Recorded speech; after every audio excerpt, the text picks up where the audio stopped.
time. And I want to talk about two things today. One is the sudden origin of the ping pong, literally, is now starting to be accepted.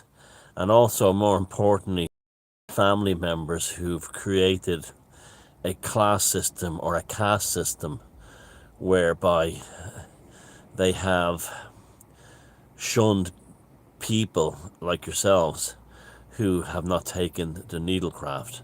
That's an important one. So you might want to share this one around because there's an awful lot of pain and hurt out there, and maybe being drastic about it is probably the best solution rather than begging and groveling. Now, firstly, the mainstream media this morning, like usual, like clockwork, like they're all given the same order from everyone.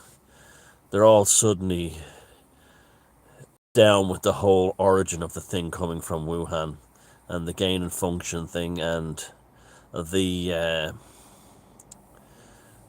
China virus. And the reason why they're like this is because Patrick Hennessing in the 21st Century Wire did a very good art about it. It's because they have reached their needlecraft targets. And now that they have reached their needlecraft targets, they can talk about the real origins of the ping pong. And this is purely how evil it is. It was just like the hydroxychloroquine. Millions of doctors all over the world have willingly murdered their patients because of Orange Man bad. They killed their patients because of hydroxychloroquine being seen as being politically incorrect drug. And that's the madness of this age summed up perfectly. They'll put them on air balloon and transport them to the next world before they would let them have a cheap basic medication that's shown to be extremely effective. And mark my words, they'll start turning around on that shortly as well. They'll start allowing that because the targets have been reached. The same reason they suddenly stopped the hotel quarantines in Ireland. Norway and Denmark have mostly opened up. I think, where was it? Sydney is opening up for Christmas, December 1st.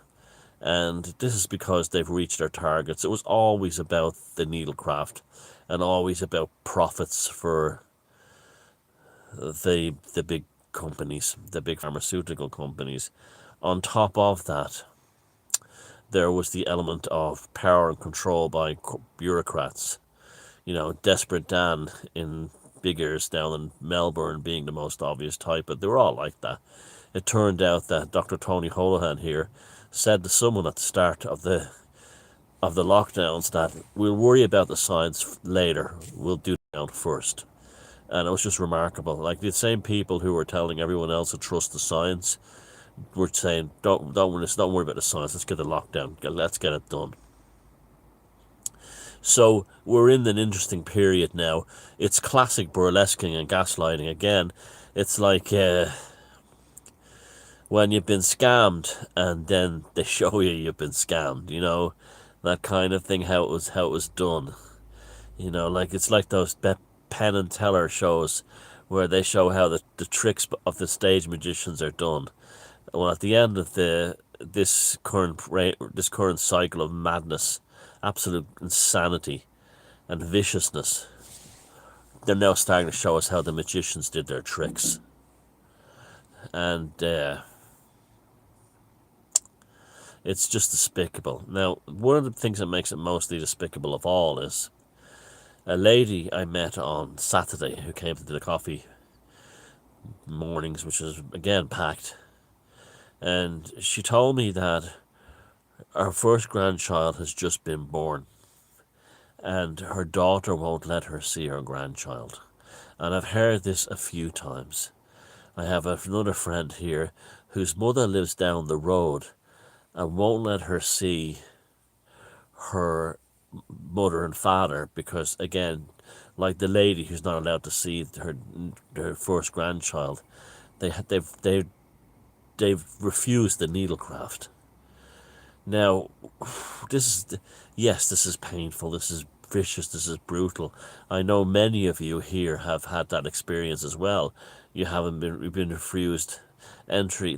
Basically, family members and friends have a door policy similar to pubs and restaurants, that if you don't have needlecraft, you can't come into our home. Well, what they've done is, and this is, as painful as that is, let's make it more painful. What they've done is they've looked their daughters, sons, grandparents, children in the eye, siblings and best friends, and said to them, my love now belongs to the bureaucrats and the mainstream media. So if you live in Ireland, Claire Byrne, Ryan Tubridy, and Joe Duffy is more important, and Tony Holohan, and all these people means more to them, and they have a greater and deeper level of affection for them than they do for you, their own kin. If you live in England, it's the same. Kay Burley and all the ones on Sky, all the BBC reporters, that's who they love. They don't love you. Remember that. Your mother who says to you, you cannot come into this house because you're not needlecrafted, does not love you anymore. They've now, I'm not trying to be hurtful, I'm telling you what's happening. They have transferred their love and affection to a TV presenter, to a public servant, a civil servant, a politician, to Professor Luke O'Neill, to Professor Ferguson in England, to Fauci in America. They don't love you anymore. If they loved you, they'd let you in the house, but they don't love you anymore. So therefore, if that's their new family now, what conclusions can we draw from this? Well, that has to become their family forever. And when this ends, this is an unforgivable wickedness that these people have done. I don't care. You can say, they're terrified and they think they're going to be killed, but I don't care. This is a vicious wickedness that's been, and I think that's what really hurts people more than the fact that they're not allowed in their parents' house or their friend's house, is the wickedness of it. That they weren't that what their own kin would do for the man or the woman on TV, or the bureaucrat or the civil servant, over their own kin, is shocking. It's so painful, but there's only one way to deal with that. There can be no reconciliation, because you cannot, they have switched off the love for you and given it to bureaucrats and TV presenters and celebrity professors. That can never be redeemed. That can never be restored. And you're quite right not to bottle it and get the needlecraft. Because you're not going to be trained like an animal to seek approval of people who should give you approval anyway. If you've done them no harm and only been good and kind and loving to them all their lives. This is like a time of walking away and finding the new family, finding the new tribe. I know that sounds very cult-like. I'm not saying come to me or come to anyone in specific. Just find people like you whose families have done the same to them, and reach out to them, and that's your new tribe, your new family, your new clan, your new clanad, your new posse, because it's irredeemable for someone to say to their own blood, you can't come in here because a TV presenter told me that you will kill me.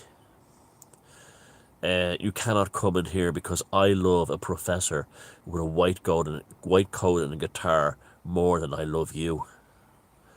You can't come in here because some TV presenter told me that you're a conspiracy theorist and you're far right. These people cannot be allowed into your life ever again. That's the way I've closed the doors on many people in my life, and I regret none of them, not one. And it's because I knew that there was something better than this on when the door is closed, meaning for you. And I mean, the betrayal is staggering. Absolutely staggering. Imagine saying to that you cannot see your first grandchild.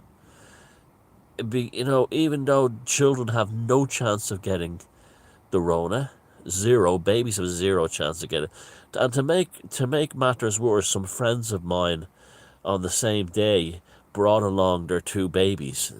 One is a lovely little girl and a little boy. He was born just before Christmas, and here we were, the unclean, playing with these children, and the little fella, I was planning to use a tractor, driving my fingers and stuff like that with his hands, and the parents not treating these strangers who they're not related to, the parents who are friends of mine, go back a while, who not treating these strangers around them who haven't taken the needlecraft as poison and dangerous and evil, and perfectly okay to let them play with their children.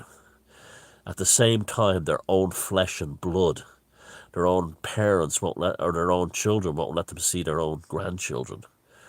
It's absolutely obscene. And they're doing it for no other reason. Not because they're afraid that the child will get the Rona or you'll bring the Rona into their home.